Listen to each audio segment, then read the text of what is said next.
You are listening to a podcast by the European Commission's interpreters.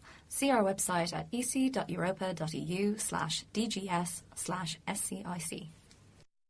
Hello, my name's Brian Gentle. I work as an interpreter at the European Commission and have been doing so for about 30 years now. If you're listening to this podcast, I assume that you must be interested in interpreting in some way or another. You may have seen interpreters at work, and maybe in a meeting you attended, or on television, that man or woman standing discreetly just behind the head of state and whispering into his or her ear. And interpreting does appear to be a challenging and exciting profession, maybe even a nerve-wracking one.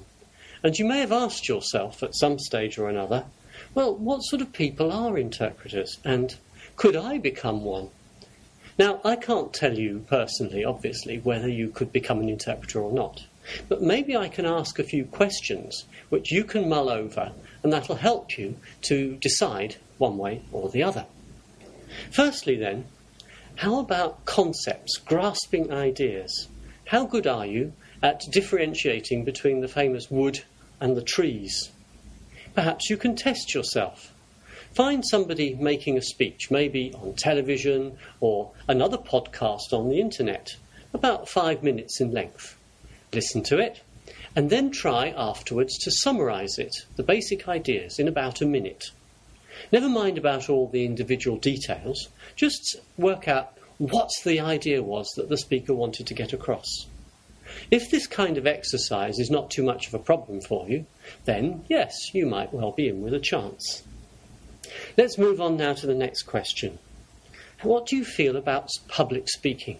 Suppose you were a member of a sailing club and the president or the chairman of the club was about to retire and they needed someone to make a little speech. And if you were asked, how would you react to that? Would you shrink from it, or would you be quite happy to stand up and speak? That's another kind of thing that interpreters have to do. We have to stand up sometimes in front of large crowds and tell them what the previous person has said. So you mustn't be fazed by that. Sometimes interpreting feels like being an actor on stage, but for some reason they haven't given you the script. And that, again, can be a source of stress. If those sort of things are something that you could manage, then again, you might be the kind of material to become an interpreter. Next question. Do you know what's going on in the world? If this hasn't been a priority up until now, this might be a good time to start, because it's much easier to interpret a speech if you know the basic subject beforehand. And that brings me to the question of languages, something which you might have thought I would have started with. But if you think about it, there are many different linguistic professions, and I've tried to sketch out some of the characteristics that lie behind being an interpreter before going on to the language issue. I assume you are some kind of linguist, otherwise you would never want to be an interpreter. But having a large range of languages is not necessarily an asset. What you need to do is to know a small number of languages extremely well. And the language you need to know best is your own language. Some call it your mother tongue. We, in our jargon, call it the A language. This language must be clear. It must be untainted. That is, you don't want to be speaking some kind of dialect. An accent is not a problem, but if you are speaking a language which other people don't really understand, then obviously that's not going to help with communication. You also need to be able to function at different registers, working, for instance, with trade unions, with business people, with academics, with politicians, and who knows, maybe with a head of state one day. What languages should you be able to master as foreign languages?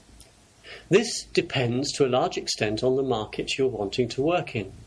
If you're working in a business market, very often you need to be able to speak two languages extremely well in order to be able to interpret both ways between them. Some international institutions like NATO work in the same way. We at the European Union tend to want people with a good mother tongue and, say, 3 foreign languages. So which languages do we pick? Well, If English is not your mother tongue, then I would suggest that English should be one of your languages, simply because of the way the world is at the moment. Then perhaps a second world language, French, German, Russian, Spanish, Chinese, depending on where you're wanting to work. And if you have the capacity to add a third, try something with a little extra spice in it, something to give you an edge over other people. In our context in the EU, it might be an Eastern European language, Czech or Polish, for instance. In conclusion, then, being an interpreter is being a communicator. It's our job to get information from one person to another in different languages with the whole of the content and the clarity of the original speaker. If that's something that strikes a chord with you, give it a go.